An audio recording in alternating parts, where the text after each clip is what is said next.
진정한 우리 재무회계의 마지막 수업입니다. 마지막 수업.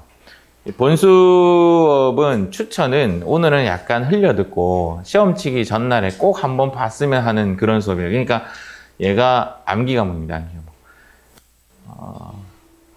이걸 모른다고 회계를 못하고 그러지 않는다는 그런 시험을 목적으로 한 암기 과목입니다. 암기 과목.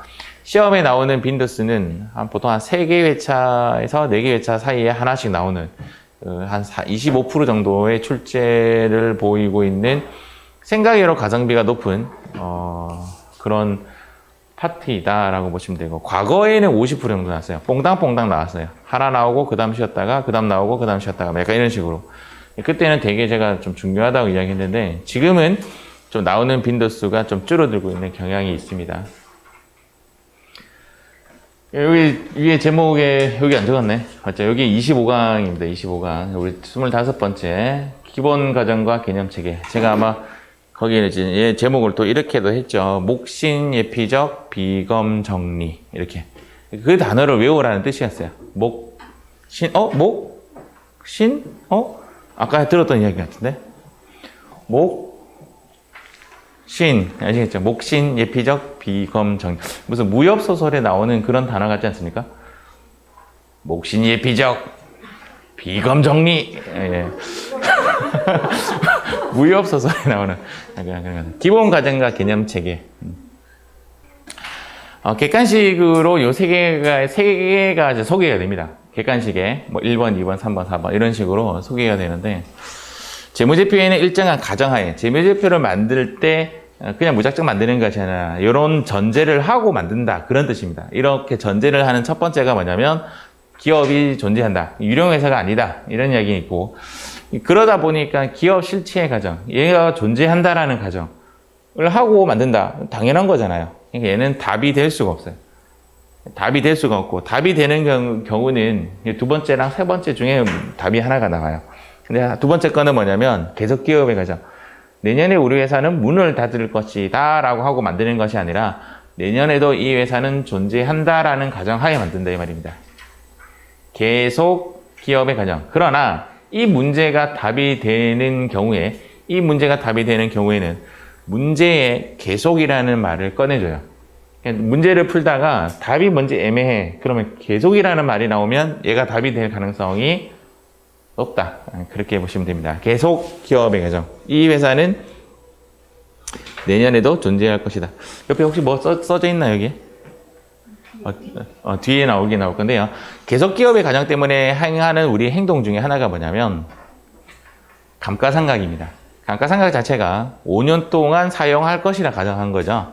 10년 동안 사용할 것이라 가정하고, 이렇게 기간별로 그 경비 처리를 하는 건데, 그때 또 기간별이라는 말을 써서 또 애매할 수도 있겠다마는, 감가상각이 계속 기업의 가정을 통해서 하는 행동 중에 하나입니다. 그래서 여기 감가라고 하나 적어 놓는 것도 하나의 도움이 되겠죠.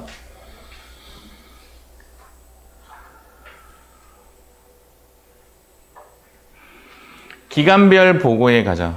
기간별이라는 것은 우리가 보통 친구들하고 대하다가 너 연봉이 얼마야? 이렇게 얘기하죠. 너 월급이 얼마야? 이러죠. 이런 질문 잘 하지 않죠. 너 3년에 얼마 벌어? 뭐 이러진 않죠. 너 2개월 급여는 얼마야? 뭐 이렇게 이야기는 하지 않죠. 통상적으로 한 달 단위로 또는 1년 단위로 대화를 하죠. 그것처럼 이제 회계 기간 또 몇 년 단위로? 1년 단위로 이제 보고를 하도록 되어 있다는 거죠. 그러다 보니까 우리가 하는 행동 중에 또 뭐가 있죠? 12월 31일 날 뭐 하죠? 결산을 합니다. 그리고 또 결산이 이 대표적인 사례 중에 하나입니다. 기간별 보고의 과정에 이제 나올 수 있는 사례가 결산이 되는 거죠. 기업 실체의 과정. 위에 CX의 뜻 알죠? 시험에 안 나옵니다. 얘는 시험에 나올 수가, 객관식의 보기로는 나오는데 답이 될 수는 없어요. 제가 우리 회사의 통장에서 그 애 유치원 비용을 뺏어 썼다. 뭐 그렇다고 해서 회사 비용은 아닌 거죠. 이해가시죠? 회사는 회사 따로, 개인은 개인 따로 이렇게 구분을 합니다. 그래서 기업 소유주와는 독립적으로 존재한다라고 가정한 거죠. 기업 소유주 따로, 회사가 따로 존재한다. 내가 집에서 쓰는 비용을 회사에서 쓰는 비용이라고 하면 안 된다. 뭐 그런 이야기입니다. 계속 기업의 가정, 청산 기업의 가정인데 이 회사는 문을 닫을 것이다 라는 것이 이제 청산 기업의 가정. 물론 재무제표가 청산 기업의 가정으로 작성될 수는 있습니다. 울산에 저기 현대해상 사거리에 동양종금이라고 있었던 거 기억나요?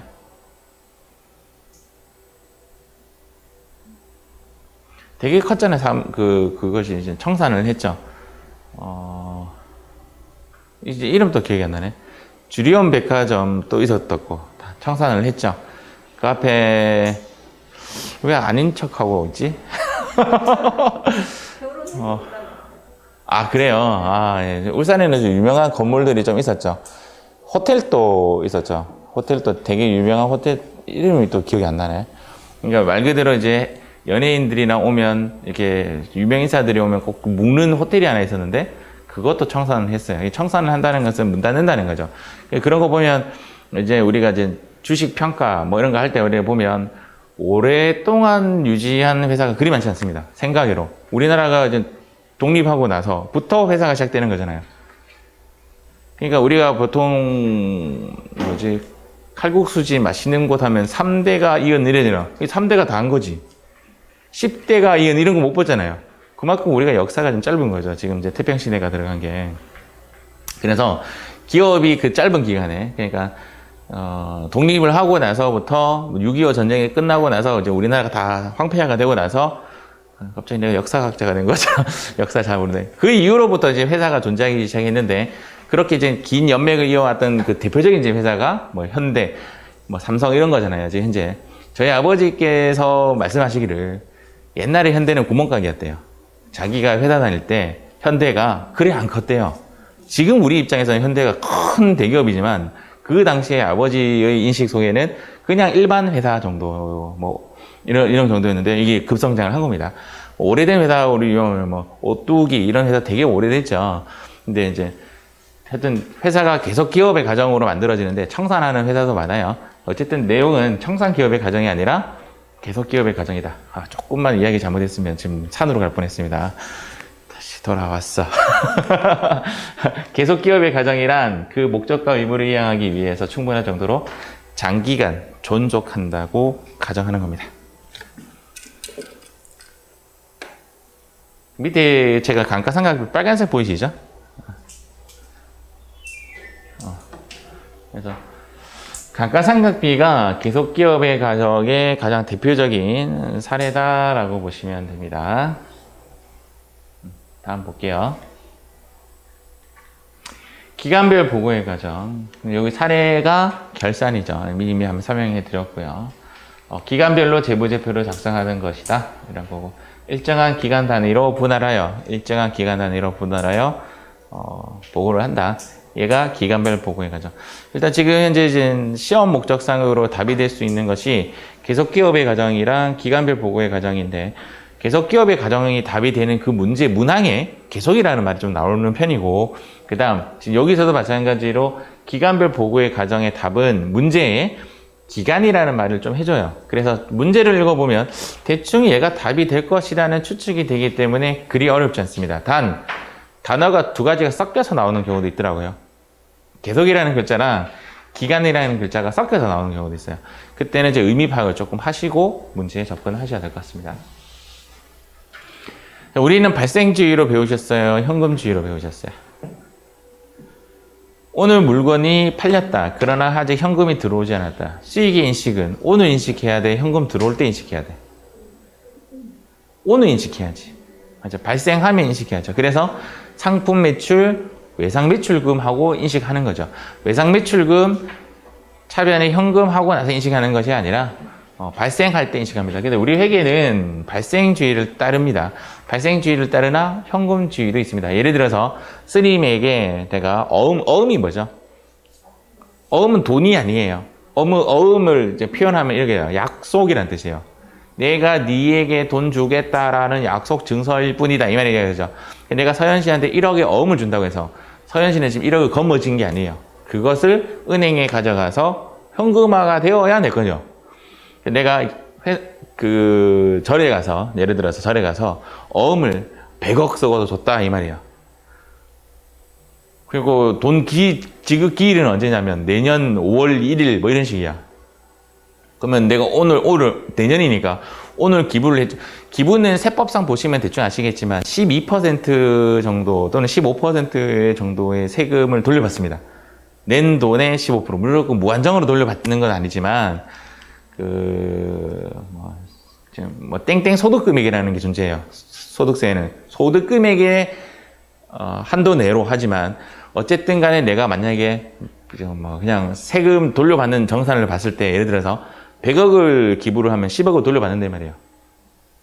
그럼 내가 오늘 어음으로 돈이 필요해. 그럼 또 어음으로 100억 써서 절에 기부하고 세금 낼 때 10억을 돌려받는 거야. 그럼 그건 탈루잖아. 세금 탈루. 인정 안 한다고요. 인정 안 한다고. 회계에서 아무리 작성해도 인정 안 해. 그것은 현금주의인 거지.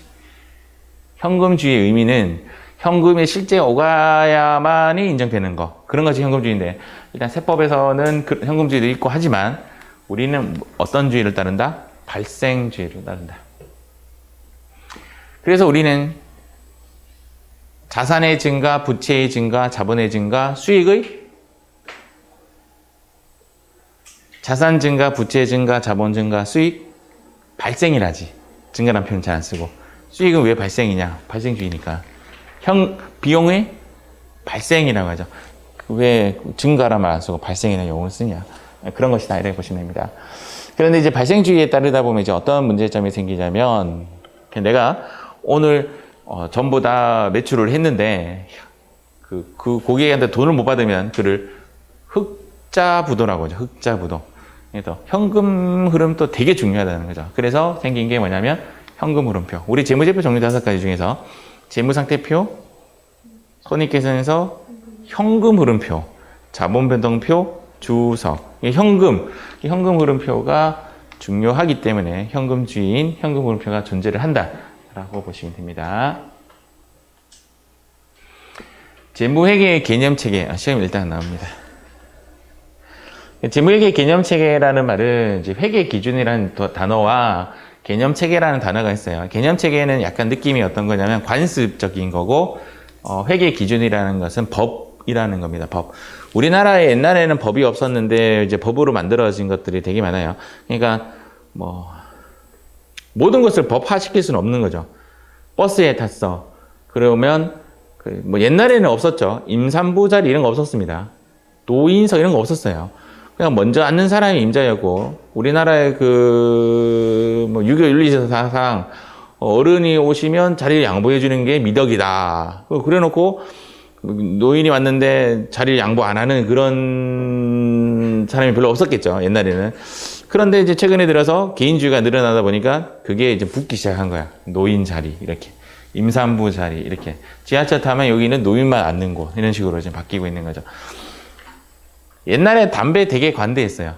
되게 관대한 정도가 어느 정도냐면 사무실에 재떨이가 다 있었어요. 책상에. 그래서 재떨이를 비우는 것에 대해서 그렇게 없었는데 세월이 지나면서 권리를 주장하는 거죠. 난 담배 비흡연자인데 안에서 담배 피지 마라. 그 다음 이제 재떨이 하죠. 옛날에 재떨이 날아간다 이런 말 들어봤죠. 보고하면 사장님이 재떨이 던진다 이래. 재미없군요. 넘버3에 보면 재떨이 나오잖아. 유리로 만든 잿들이. 심지어는 버스 안에서도 담배를 폈어요. 비행기 안에서도 폈어요. 비행기는 내가 잘 안 탔어. 잘 모르겠는데. 음식점에서 그런 말이 있었죠. 밥그릇에 담배 재터는 사람이 있었죠. 그거 좀 하지 말자. 그런 글 아직도 기억나고. 버스 안에서 담배는 그거 있잖아요. 이게 앞에 딱 의자에 보면 포켓처럼 생긴 거 딱 제끼면 재떨이 나왔어요. 그거 딱 제끼면 항상 안에 껌이 붙어 있죠. 항상 버스 타면 멀미네. 이 냄새 때문에. 그래서 버스 타면 항상 담배 냄새. 더 옛날로 돌아가면 극장 안에서도 안 폈고, 하나 비행기 안에는 생각도 못했네. 그랬던 게 지금 어느 정도냐면 지하철에서 100m 안에인가 이렇게 10m 안인가 이제 못 피게 지금 많이 막혀져 있고. 흡연실 부스 이제 생기겠죠. 이제 문화가 바뀌기 때문에 좀 그런 것 같습니다. 어쨌든 간에 뭐냐면 회계도 이제 그런 게 있다는 거죠. 이제 과거에는 그냥 이렇게 이렇게 해왔는데 얘가 조금 변질되기 시작하니까 또는 이제 기준점을 만들어야 되겠다 싶으니까 법으로 갖다 대는 거죠. 그러니까 회계 기준이 개념 체계보다 더 우선한다. 그게 맞는 말이죠. 이런 문구가 시험에 나오진 않는데 이제 그런 내용입니다. 옛날부터 이제 회계를 하기 위해서 이렇게 했는데 이제 법이 딱 생긴다. 그런 이야기입니다. 이제. 그래서 여기는 유용한 재무제표의 기초 개념을 제공하다가 나중에 회계 기준이 딱 발생되면 개념 체계는 다 무시되고 딱 이제 법으로 이제 진행한다. 막 그런 내용입니다. 이게 시험에 나올 수가 없죠. 진정하게 시험에 나오는 게 얘입니다. 질적 특성.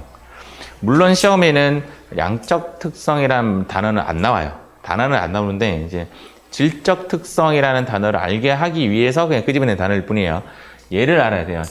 질을 영어로 이제 퀄러티라죠. 퀄러티적인 그런 겁니다. 퀄러티. 그만 새가 지나갔어요.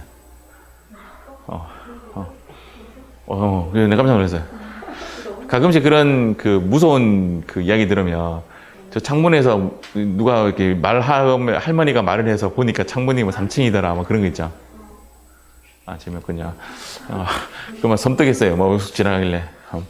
질적 특성, 퀄러티, 퀀터티 쪽이 아니라 퀄러티 특정이 이제 질적 특성인데 시험에 이 수업의 포인트가 얘입니다. 얘가 포인트입니다. 그래서 내용을 한번 보니까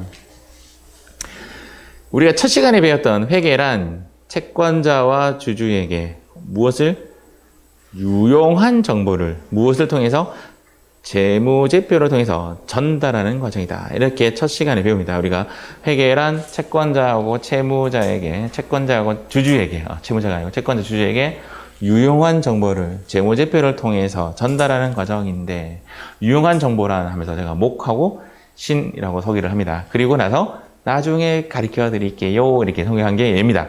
목하고 뭐라고요? 목신. 목신이 아주 중요한 건데 금방 이야기한 대로 유용하기 위해라는 포인트입니다. 재무제표가 유용하기 위해서는 두 가지 질적 특성을 갖추어야 한다. 이런 이야기입니다. 두 가지 중요한 질적 특성을 갖춰야 한다. 그 질적 특성의 키워드가 목하고 신입니다. 제 회계 정보의 유용이라는 뜻이에요. 계속 주요 속성, 목하고 신인 거죠. 그래서 유용성의 판단 기준이 되고 회계 정보가 갖춰야 할 가장 중요한 질적 특성이 목하고 신이다라는 뜻입니다. 목이 목적 적합성, 신하면 신뢰성. 사전적 의미로 좀 접근하면 힘들어요. 그래서 목적 적합성을 이제 여러분들이 어떻게 받아들이면 좋냐면 약간 진보파, 젊은 사람, 약간 개혁하려는 사람, 약간 이런 개념이고 신뢰성, 약간 나이 좀 드신 분, 보수파라면 알아듣나? 저는 정치적으로는 이게 잘 색깔이 없어서 그러는데 계속 보면 보수파 저 보수파가 뭐지 했더니 그냥 옛 것을 좀 고수하는 파, 보수파 이해가시죠? 옛날 것을 좀 고수하는 파. 예를 들어서 요거를 전동식으로 바꿔요. 지금 전동식 옛날에 이제 수동식이라고 하면 보수파 막 그냥 놔둬라 그거 굳이 말라고 하는 게 보수파. 진보파 돈 들더라도 바꿔야 돼요. 이게 지금 이렇게 바꾸셔야 지금 시대가 지금 어느 때인데 지금 누가 지금 손을 이게 진보파. 얘가 목적 적합성이 진보파적이고 신뢰성이 보수파적이다라는 마인드를 가지면 이 학습이 조금 쉬워집니다. 목적 적합성을 또 누구라고 생각하면 좋냐면 신입 직원 이렇게 보시면 되고 신뢰성은 약간 사장님, 나이 든 사장님 이렇게 생각하면 조금 더 학습하는 데 도움이 됩니다.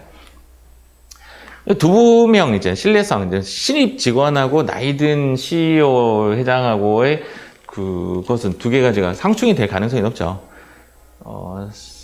그 CEO는 이제 맥심 커피를 원하는데 신입 직원은 아메리카노를 원하는 거야.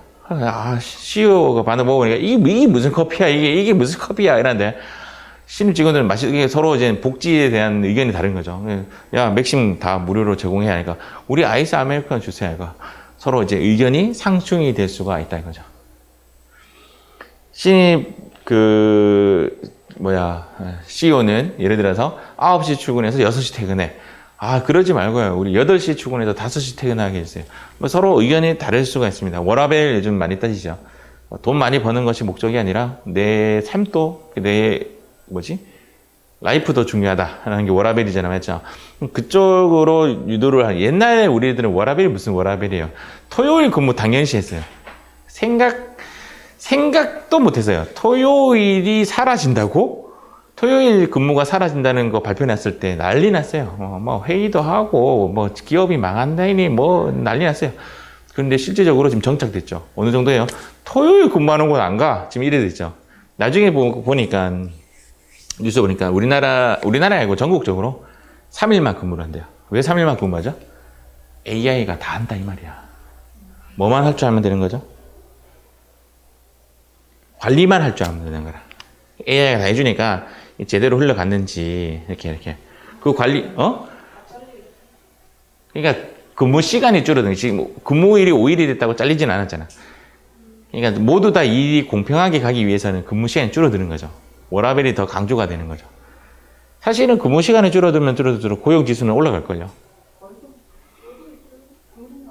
이제 그것도 이제 나라의 몫이에요. 그것도 나라의 몫이에요. 어쨌든 간에 뭐 서로 상충이 되는 겁니다. 결론은 상충이 된다. 이게 주제입니다. 지금 또 산으로 갈 뻔했습니다. 상충이 된다. 목적과 신뢰성 어느 하나가 완전히 상실된 경우에는 절대 유용한 정보가 될 수 없습니다. 이 문구는 별표. 옛날부터 그랬죠. 조선시대에도 좌의정, 우의정. 좌의정, 우의정 서로 싸우죠. 맞죠? 서로 상충이 된다 이 말입니다. 상충이 되는데 한쪽이 없으면 그 나라는 망한다고 되어 있습니다. 그래서 무조건 반대되는 세력이 있어야 돼요. 그래서 한쪽에서 뭐 그러면 왼쪽에서 뭐 하면서 서로 보완적으로 싸우고 이렇게 해야 그 나라도 발전을 하고 한쪽으로 쏠리지 않는 그런 겁니다. 우리나라 정치도 보면 보수파하고 이제 개혁파가 매 싸우죠. 싸우고 이렇게 어느 주로 이렇게 선을 딱 끊어놓고 완전 보수부터 완전 개혁해가지고 당끼리 그 그림이 이렇게 나와 있더라고요. 이렇게 당끼리 뭐 정의당은 어디 있고 뭐 당의 이름이 왜 기억이 안 나지? 어쨌든 빨간색 당은 여기 있고 파란색 당은 여기 있고 막 색깔이 있고 이렇게 되기 때문에 우리나라가 이렇게 서로 상충 보완 작용을 하면서 발전을 하는 겁니다라고 그때 뭐 썰전인가 그 프로에 그런 얘기하면서 공감을 했어요. 저도 하나만 있으면 무조건 기운돼요. 이렇게 그래서 서로 싸우고 그렇게 하는 게 정상적인 거라 그래서 그렇게 보시면 됩니다. 자, 일단 하나 외우셨죠? 목하고 신이 유용한 정보이다. 목하고 신이 유용한 정보이다. 목하고 신에는 부하 직원들이 세 놈이 있습니다. 근데 저는 이제 이렇게 좀 상상하면 좋을 것 같아요. 얘는 임금, 신뢰성이 조금 임금. 얘는 이제 왕비에는 임금의 반대말이 왕비 맞나? 어쨌든 그 직원이라고 하고 뭐하지? 신나 따라다니는 세 명 있잖아 보통 이게 넷이 신녀. 내시가 뭐야?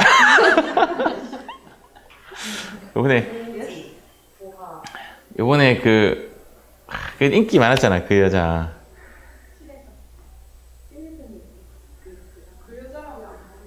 아니 그 과거로 돌아가서 그 천리왕후에 나이 드신 그 시녀 한 분 있었잖아.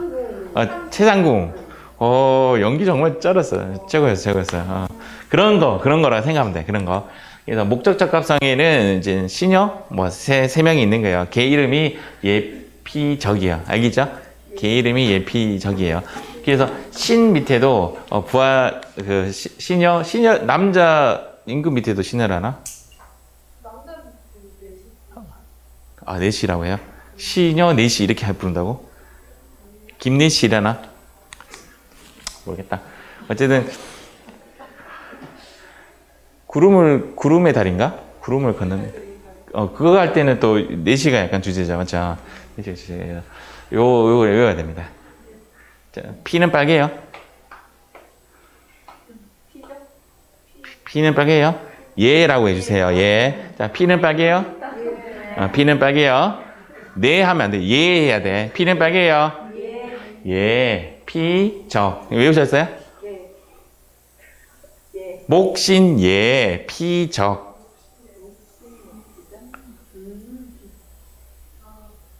아주 피는 빨개요. 예, 피적. 우리가 극장에 가니까 뭐 검사하죠? 표 검사 중? 표 검사 중. 뭐 어쨌든 외우시면 됩니다. 목에는 예피적, 신에는 표검중. 시험에는요, 얘의 뜻을 묻는 문제는 잘 안 나와요. 그냥 예를 들어서 피드백 가치의 뜻이 무엇이냐는 잘 안 나와요. 그냥 객관식으로 1, 2, 3, 4 중 속성이 다른 하나는 이렇게 나와요. 1, 2, 3, 4. 알겠죠? 그 목, 신, 예피적, 표검중. 아시죠? 근데 표검중은 생략을 했어요. 왜 그러냐면 혹시 외우실 거면 좀 외우는 게 힘들다 그러면 한쪽만 외우면 돼. 오히려. 한쪽만 외우면 객관식 4개 나오면 얘가 답일 거고, 이해가죠? 객관식 4개 나오면 얘가 답이겠지. 한쪽만 외웠으니까. 목신 예피적, 목신 예피적. 그 다음 동서남북의 그 장군들이 딱 서 있습니다. 그 장군들의 이름이 비검정리. 이렇게 가리키는 저도 부끄럽습니다. 무협소설에 나오잖아. 비검정리. 맞죠? 이렇게. 제가 좋아하는 만화 중에 열혈강호. 아직도 안 끝나요. 아직도 안 끝나. 언제부터 본 건데 아직도 안 끝나. 제가 진짜 좋아하는 소설 중에 하나가 묵향이라는 소설이에요. 전동조의 묵향. 군대 때부터 읽었던 것 같은데 아직도 안 끝났어. 지금 20년이 지났는데 안 끝나. 한 번쯤 물어봐. 드래곤볼 끝났어요? 내 중학교 때부터 봤던 드래곤볼 끝났는가? 그 다음 그 목 쭉쭉쭉 늘어나는 만화 있잖아요. 끝났어요 그거? 아직도 해요. 와, 네. 진짜 오래 장기간 하는 만화 중에 하나였죠. 그러니까 계속 뭐 하냐면 정주행하죠. 다시 처음부터 다시. 엊그제 잠이 안 와가지고 드래곤볼 1권부터 42권까지 정주행하는 그도 유튜브 나오더라고. 그거 보면서 옛날에 또 되씹어 봤어요. 브루마 나오고 막 그러면서 드래곤볼 하면서 한번 싹 봤어요. 또 세고 있다죠. 다시 이제 외우시는 겁니다. 이 페이지가 가장 중요합니다. 목신, 예피적, 비검, 정리, 표검중. 뒤에 떨어뜨립시다. 표검사중, 표검중, 목, 신. 그래서 얘 제목을 제가 그 목차에 글에 적어놨죠. 목, 신, 예피적, 비검, 정리. 목, 신, 예피적, 비검, 정리. 이제부터 설명해야죠. 전부 다 설명 안 들어간 거 알잖아요. 이게 여러분들 지금 아는 단어가 없죠, 맞죠? 지금부터 설명해 드려야 할게요. 일단 목조차 합성의 개념은 보다는 일단 다시 한번 더 외울게요. 목, 신, 그림은 그대로 그리는 거예요. 목, 신, 예피적, 비검, 정리. 사실은 이예요, 이. 인데 리라고 한 거고, 리라고 한 거고. 신뢰성 아래는 표검사중. 표검사중. 자, 이제 내부적 속성 한번 들어볼게요. 옛날에 수학여행 가면, 저희는 수학여행 때 또 라떼가 나올 것 같은데, 뭐 이렇게 뭐 가면 이제 경주 이런 데 좀 놀러 갔어요. 경주. 좀 멀리 가면 뭐 설악산 이런 데 가면 항상 있는 게 뭐였냐면, 항상 하는 게 뭐예요? 사진 찍기였죠, 사진. 사진을 찍고 와서,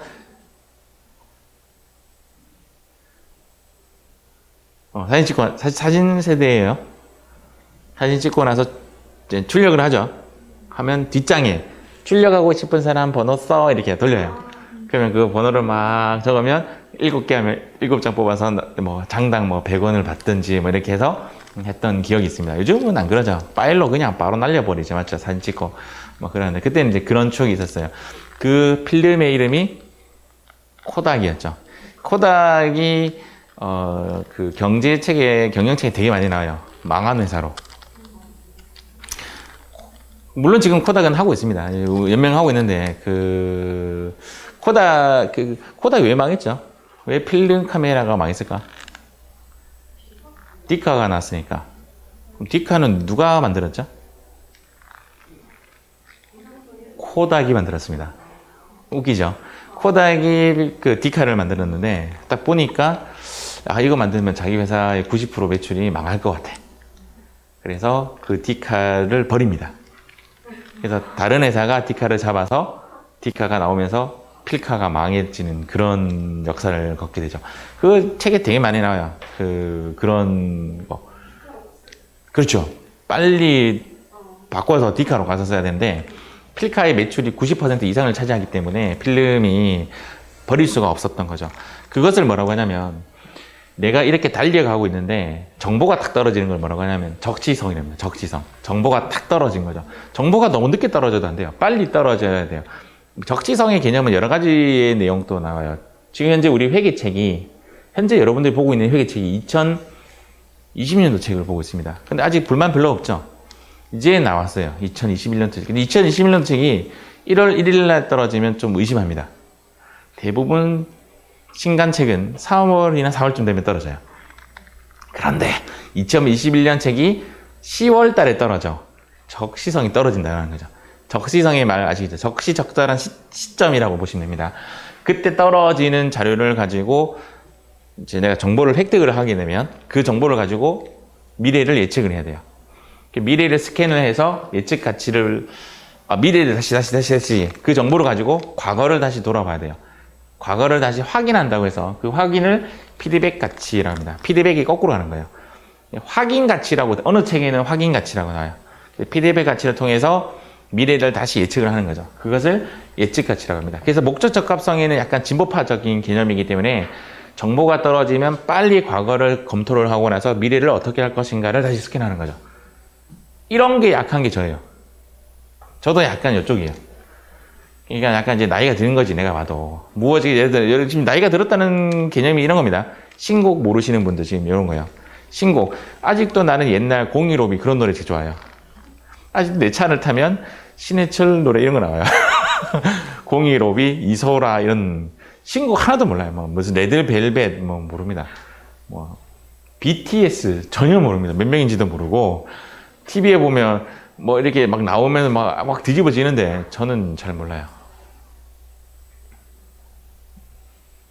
왜? 이런 게 약한 거라. 이제 새로운 노래로 가져야 되는데 내가 또 직장 생활 하면 또 이렇게 갔을지도 몰라. 왜냐면 직장 생활 하면 노래방 가서 또 친구 한번 뽑아줘야 되잖아. 난 노래방 자체를 안 가니까 이런 게 없어. 노래방 가긴 가지. 누구랑 가요? 내 같은 놈들만 가. 가면 다 옛날 노래만 불러. 그렇다고 해서 또 뽕짝 세대는 또 아니야. 뽕짝은 또 싫어요. 약간 세대가, 약간 노래 좋아했던 세대가 좀 다른 것 같아요. 이런 뜻이고요. 이런 뜻이고, 이제 신뢰성은 뭐냐면 약간 개념이 신뢰성. 유리잔에 빵 하고 깨버리면 금이 가면 뭐라고 하냐면 신뢰성이 깨졌다. 이런 말을 합니다. 그래서 유리잔을 다시 본드로 붙인다고 해도 돌아오지 않죠. 유리잔은 금이 갔으니까. 그런 거를 이제 신뢰라는 표현으로 되게 많이 해요. 신뢰는 이게 서현 씨랑 나랑 이렇게 신뢰를 쌓는데 한번 어떠한 사건이 탁 깨지잖아요.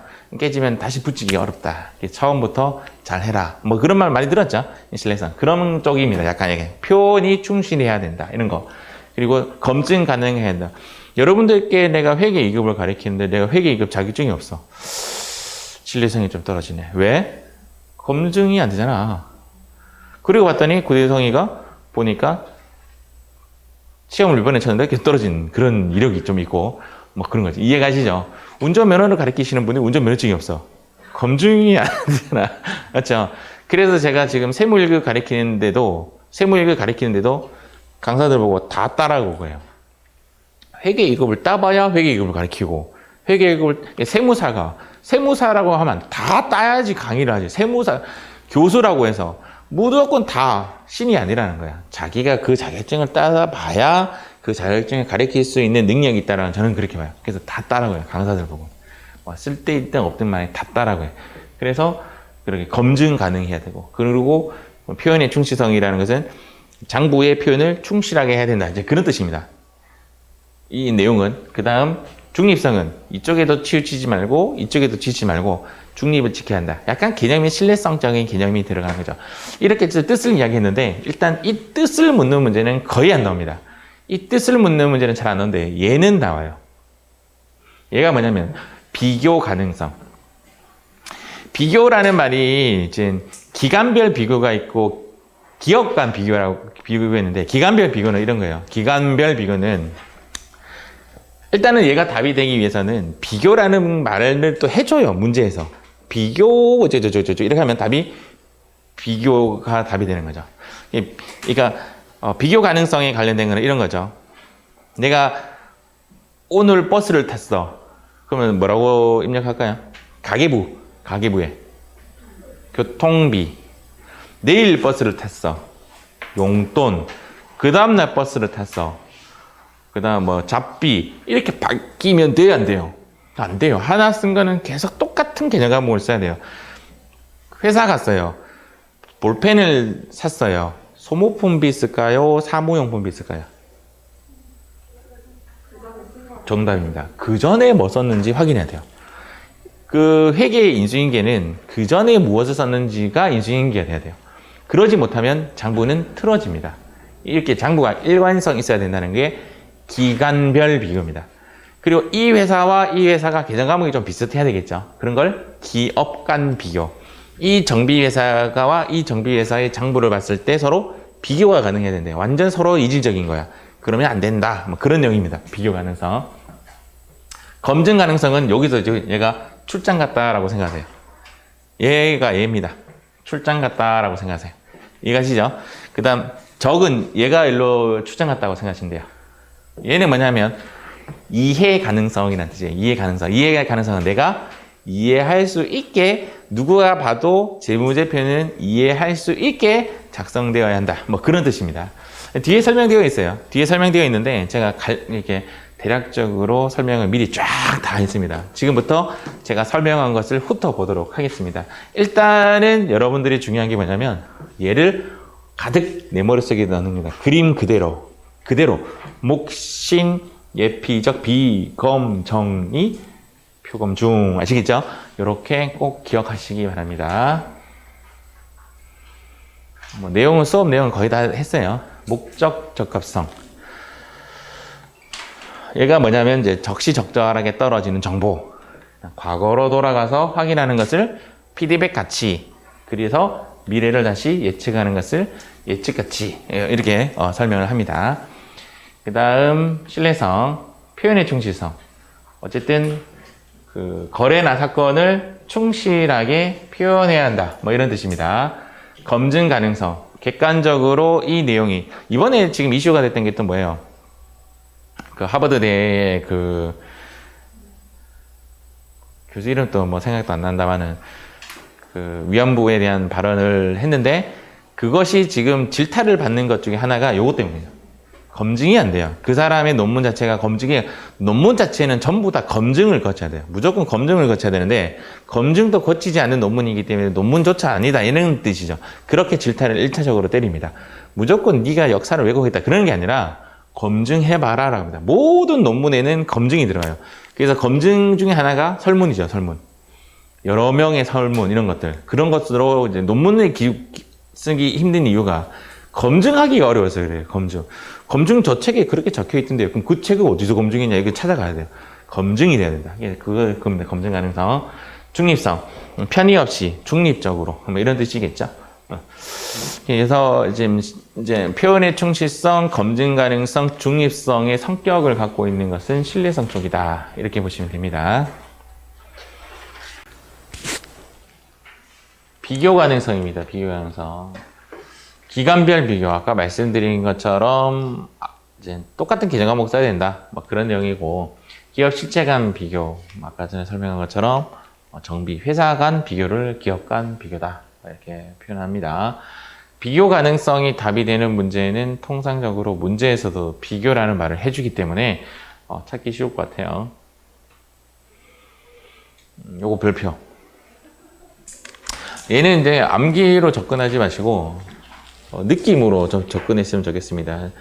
질적 특성과는 서로 부딪힌다라는 이야기입니다. 부딪힌다. 아까 전에 비교를 제가 뭐라고 했냐면 이제 신입 직원하고 이제 나이 많으신 CEO 간이라고 생각하고 이제 접근 한번 해볼게요. 자산의 측정 기준. 사장님, 지금 현재 우리가 갖고 있는 토지, 건물들의 현재 가치를 장부에 적어야 됩니다. 라고 이야기하니까 CEO가 그러죠. 역사적이라는 말을 그때, 원가라는 말은 산다라는 뜻입니다. 원가는 산다.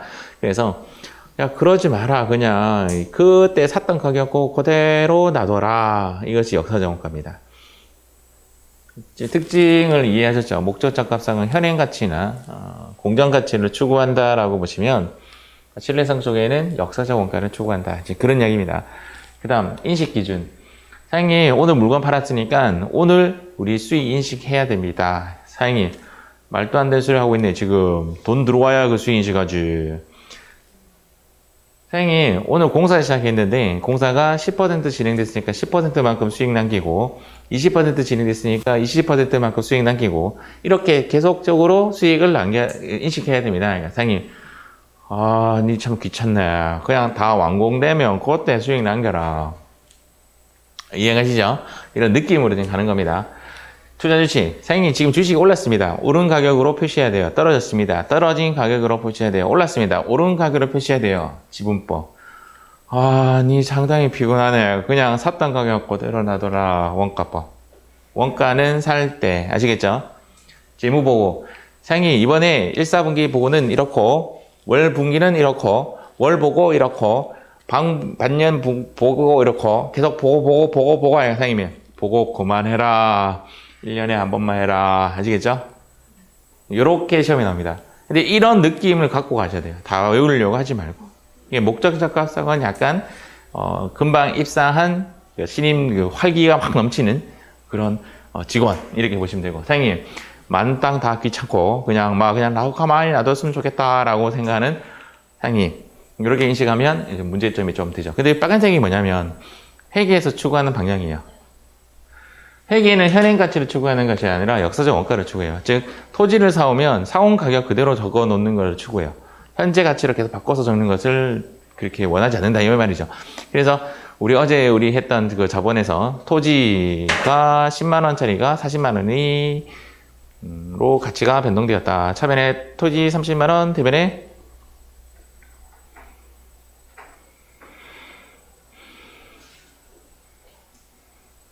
매해 파재 할 때 재평가 인격음 이렇게 있었잖아요. 재평가 차이.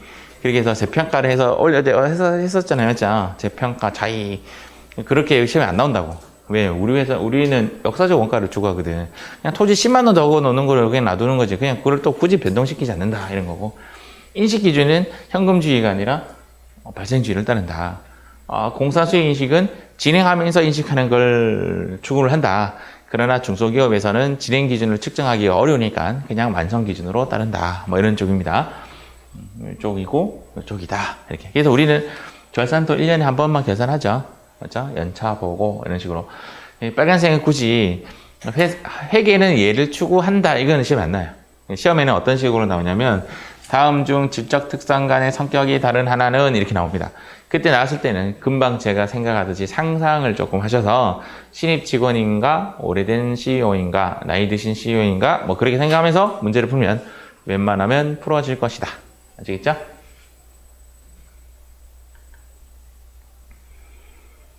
요거 별표. 목적적 합성과 신뢰성 중 어느 하나가 완전히 상실된 경우에는 그 정보는 유용한 정보가 될 수 없다. 이 문구는 자주 나오는 문구예요. 목적적 합성이든 신뢰성이든 둘 다 존재해야 된다라는 뜻이지 무엇이든 하나라도 삭제가 되면 된다 안 된다? 안 된다. 그런 내용입니다.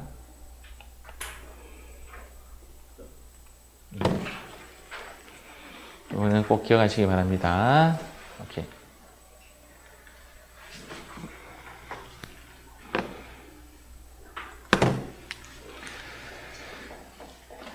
회계 정보의 제약 요인 CX.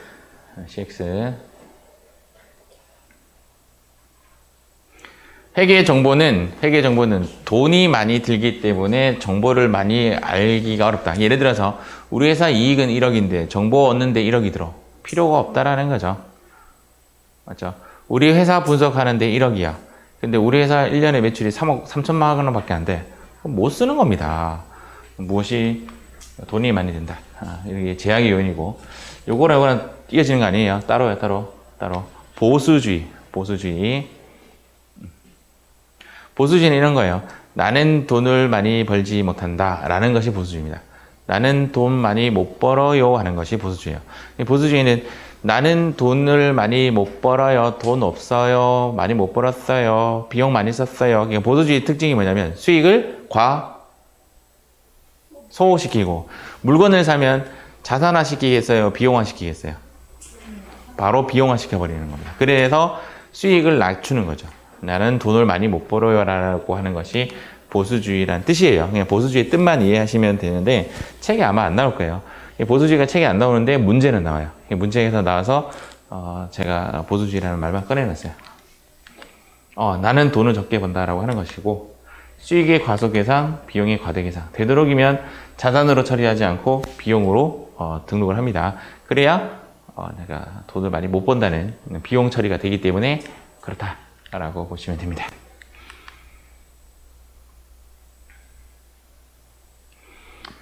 이제 정리입니다. 정리. 지금까지 이제 중요한 수업은 거의 다 끝이 났고 정리하는 부분입니다.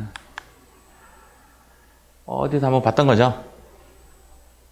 앞서서 한번 했던 겁니다. 자산 부채는 과거, 현재, 미래로 이제 정리를 해서 과거 사건의 결과 자산은 현재 통제, 컨트롤이라고 그때 한번 제가 말씀드렸고 부채는 부담이나 의무를 갖게 하고 미래 자산은 효익의 유입 가능성, 부채는 효익의 유출 가능성이 있어야 자산이나 부채로 인식한다. 인식할 때 우리가 한번 배웠던 거고 자본이라는 것은 그냥 자산 빼기 부채를 자본이라고 한다라고 정의를 내렸죠.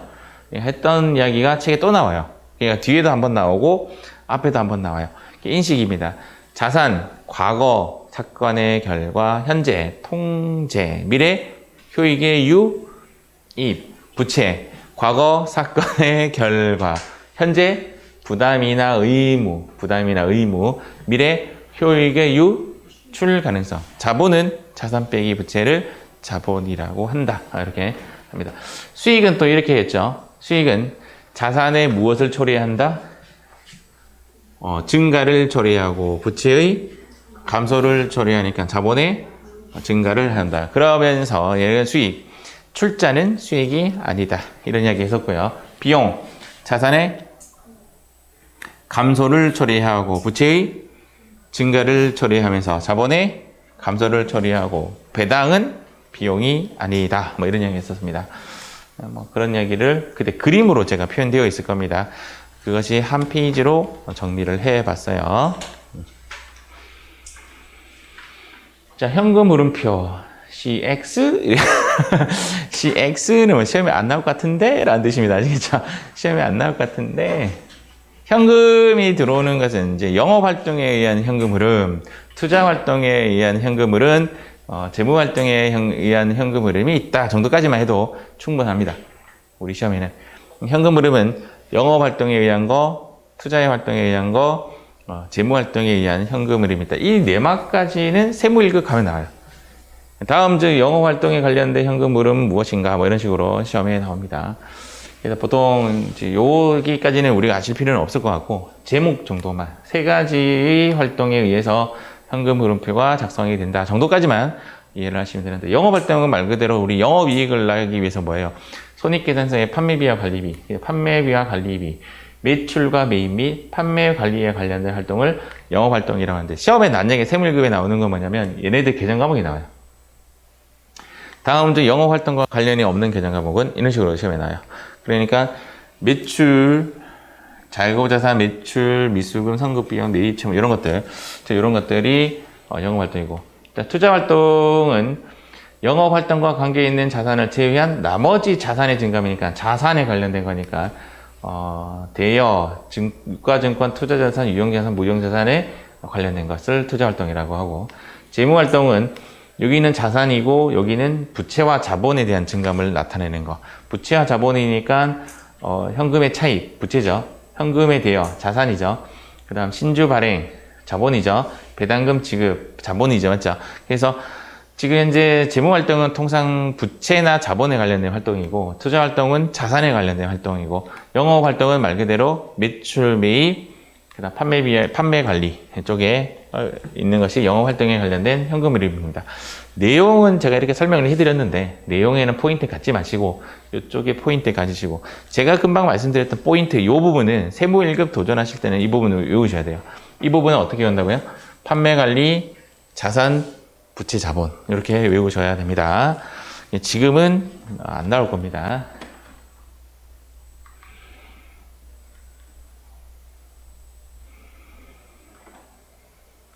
요것도 이제 세무 1급입니다. 우리 시험에 안 나와요. 요것도 세무 1급. 세무 1급, 정작 세무 1급 수업 시간에는 이 수업을 하지 않습니다. 거꾸로 돌아오지 않는 거죠. 그래서 제가 이렇게 설명을 해드리는 거예요. 여기서 여기까지가 이제 시험에 나오는 부분인데, 우리 시험은 여기서까지만 나올 것이다. 이렇게 축약돼서 말씀을 드리는 거고, 세무 1급에 가시면 이 부분이 시험에 나온다. 나와도 문제 풀기가 어렵더라. 제 경험상. 오답을 그냥 타협하는 거죠. 이런 문제 나오면 틀리겠다. 이렇게. 풀다가 너무 이해가 안 가. 그럼 타협하셔야 돼요. 그거 다 이해하기까지 막 이해하려고 에너지 썼는데 시험에 안 나오면 어떡할까요? 그럴 수도 있잖아요. 그래서 적당히 타협하고 너무 이해 안 가면 넘어가든지 아니면 이제 저한테 한번 물어보고 뭐 제가 이렇게 하겠죠. 버리세요. 또는 가져가세요. 이렇게 하겠죠. 제가 가져가세요는 대부분 자본, 뭐 TTTTT 이런 것들은 무조건 가져가세요라고 해요. 이런 거 나한테 물어보면 제가 중요도를 좀 판단해 주겠습니다. 자본 변동표도 시험에 안 나옵니다. 얘는 이제 제목만 나오는 거죠. 언제 재무제표가 아닌 것은 뭐 이런 거 할 때 자본 변동표는 재무제표에 들어간다. 그 정도만 보시면 됩니다. 제목 그대로 자본 변동표는 자본에 관련된 변동을 나타내는 표예요. 그래서 자본의 크기 변동에 관련된 정보를 제공하고 재무정보의 유용성을 높이는 것이 목적이고 자본 변동표에서는 이익잉여금의 항목은 이익잉여금 처분 계산서의 내용을 갖고 온다. 이렇게 보시면 된다. 인식, 우리가 그 TV 보는 어플 이름이 뭐였죠? DMB, 그거죠. Define, D, 정의고, M, 매죠. 측정, B, Benefit, 효익, 요 세 가지의 인식, 시험에 나오는 단어들이 재무제표 요소를 어떻게 하면 인식하는가, 인식하지 않는가, 뭐 이런 문제가 나오면 키워드를 잡아내셔야 돼요. 근데 정의는 정의라고 문제가 안 나와요. 정의는 다음 중 유형자산의 인식에 관련된 것이 아닌 것은 이런 식으로 나와요. 그럼 유형자산의 인식하면 유형자산의 정의는 우리가 세 가지를 알고 있죠. 1년 이상 사용할 목적으로 형태가 있는 이 세 가지 뜻이 정의고, 그 다음 그 유형자산의 금액이 얼마라고 측정이 가능해야 되고, 그리고 나서 유형자산이니까 효익의 유입 가능성이 있어야 된다 이거죠. 예를 들어서 돌멩이 유형자산이라고 할 수 없다 이 말이에요. 돌멩이가 있다고 해서 우리 학원에 뭐 도움 주지 않는 거죠. 빔 프로젝트 도움 주잖아요. 맞죠? 이런 것들이 이제 효익의 유익 가능성. 여러분들 이제 학원을 선정하는 데 있어서 이 학원은 빔 프로젝트가 없대요. 전부 다 그 뭐지? 옛날로 치면 슬라이스 기억나요? 불 탁 켜면 이렇게 착 해가지고 여기 슬라이스 이렇게 반사돼서 보이는 거. 아니, 그러면 더 옛날로 가볼까? 차트 아세요? 옛날 차트. 또 라떼 나오는데? 라떼? 제 군인일 때 이랬어요.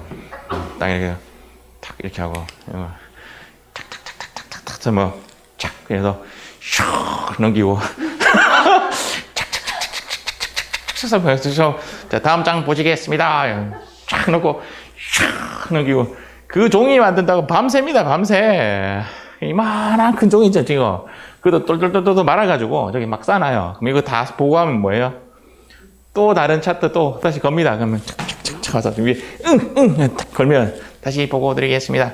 그런 시절이 있었어요. 그러다가 이제 세월이 뭐가 지나면 유리판이 이렇게 판만한 게 여기에 뭐 필름 딱 올려놓으면 빛 쫙 하면서 그 필름이 이제 딱 정광상 보이는 거. 그걸로 이제 세월이 좀 지나다가 빔이 생기는 거죠. 지금 빔도 시대가 지금 끝나가요. 빔도 끝나요. 조금 있으면 저 같은 놈이 전부 다 이제 3D로 나온대요. 제가 돌아다니는 거지, 교실을. 그리고 여기도, 요즘 벌써 이렇게 하고 있던데, 여기만 쏘는 게 아니라, 빔이 여기도 쏘는 거지. 전체 다 쏘는 거죠. 그래서 2개로 쏘고 막 이렇게 하는 시대로 지금 바뀌고 있습니다. 지금 우리 학원에, 제가 지금 고민이었던 게, 남아있는 모니터들 있잖아요. 억수로 고민했어요, 그거를. 책상에 2개씩 모니터 놔둘까? 듀얼로.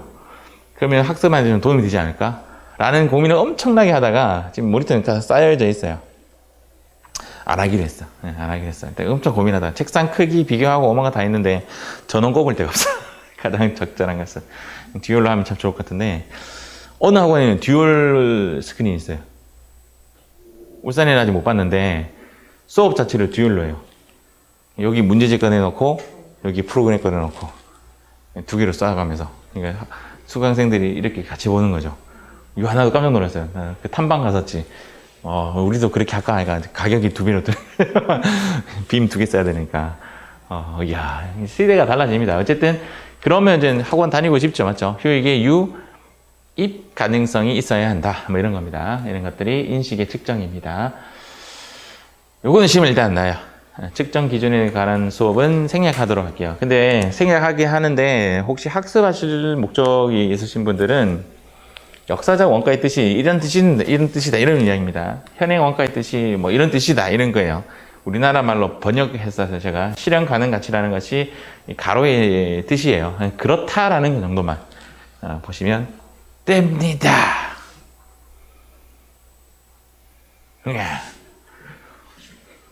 자, 관련된 문제 한번 볼게요.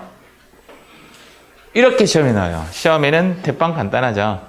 다음 중 목적 적합서 구성 요소가 아닌 것은 P는 빨개요. 정답은 1번. P는 빨개요. 예, P 적 1번이 정답이 됩니다. 여기 책에 안 나오는데 문제에 나왔던 그 보땡쥐 답이 나와버렸네.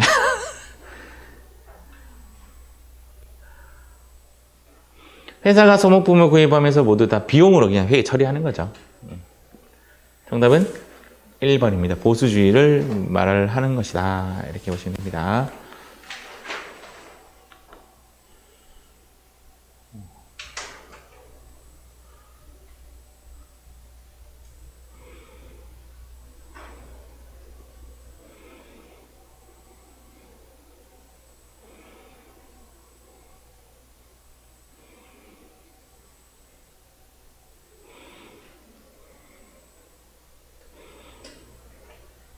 정답은 광고비는 어쩌고저쩌고 비용으로 그냥 처리한다. 이 보수지 맞죠? 보수지 포인트니까. 3번에 보면 이익을 줄이기 위하여 이런 말 맞죠? 예, 내용 연수를 이미 단축시키면 뭐 10년을 5년으로 단축해서 그래서 뭐 어떻게 되죠? 이미 단축되면 100만 원 주고는 똑같잖아요. 10년짜리를 2년으로 줄이면 어떻게 돼요? 감가상각비가 커지죠. 당연히 비용이 커지는 거죠. 연구비와 개발 기준의 미래 효익이 불확실한 것을 뭘로 처리한다? 비용으로 처리한다. 비용으로 처리하는 것이 보수주의 포인트예요. 수익을 줄이고 비용으로 한다. 발생 가능성이 높은 우발이익을 이익으로 인식하지 않고 네, 잘못했네. sorry. 내가 설명 잘못했습니다. 이것도 맞는 말이네. 우발이익이라는 것은 뭐냐면 돈이 들어올 것 같은데 라는 게 우발이에요. 뭐 할 것 같은데 라는 게 우발이에요. 우발이익을 이익으로 인식하지 않고 인식하지 않았잖아. 수익으로 인식하지 않았게 얘도 맞는 말이죠. 다 맞는 말인데 얘는 불법이에요. 네, 설명 잘못했네. 내용 연수를 임의로 줄이는 것은 불법이에요. 보수주의의 예가 아니라 얘는 불법의 예로 이제 간주를 하는 겁니다. 그래서 여기 답이 된 이유는 보수주의의 성격을 맞게 만드는데 불법이라는 거죠. 감가상각에 관련되어서 불법 행위를 했다. 이건 보수주의라고 볼 수가 없다. 뭐 그런 이야기입니다. 제가 설명 조금 잘못했네요. 자, 신뢰할 수 있는 정보이어야 한다. 신뢰성을 얻기 위한 신뢰성. 극장에 갔더니 뭐 검사 중? 표검 중. 정답은 3번이죠. 얘는 질적 특성의 핵심적 포인트는 목신이고요. 포인트가 아닌 이제 말 그대로 보강적 질적 특성은 비검 정리예요. 그러니까 질적 특성에는 핵심적인 게 목하고 신이 핵심이고 그것을 더 보충시켜 주기 위해서 있는 애들이 비검 정리인데 몫이는 무조건 있어야 된다는 뜻이고요. 제 이야기는 비교함 정리는 있어도 되고 없어도 된다. 뭐 그런 이야기입니다. 그래서 얘는 이제 보강적 질적 특성이라고 합니다. 보강적 질적 특성.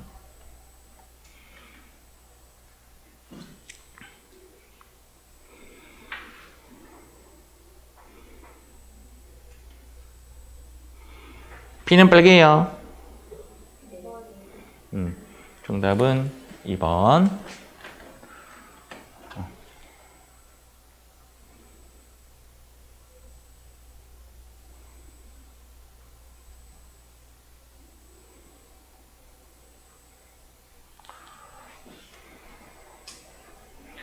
중요한 질적 특성으로만 나열한 것은 얘가 뭐라고요? 얘는? 오케이. 대충 시험에 나오는 정도 레벨을 알겠죠? 이 정도 레벨로 시험에 나옵니다.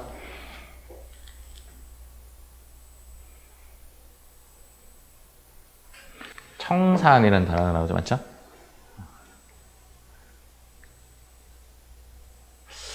문제에서는 이제 계속이라는 단어는 안 꺼냈지만 반대되는 단어를 꺼내서 문제를 만들었네요. 정답은 이게 이제 보기만 봤을 때는 얘는 답이 안 되고 얘 아니면 일단 얘가 답이 되는데 얘 답이 안 되죠. 기업 실체도 답이 안 됩니다. 계속 기업의 과정과 기간별 보고의 과정이었죠. 기간 요것도 답이 될 수가 있죠. 발생주의라는 거.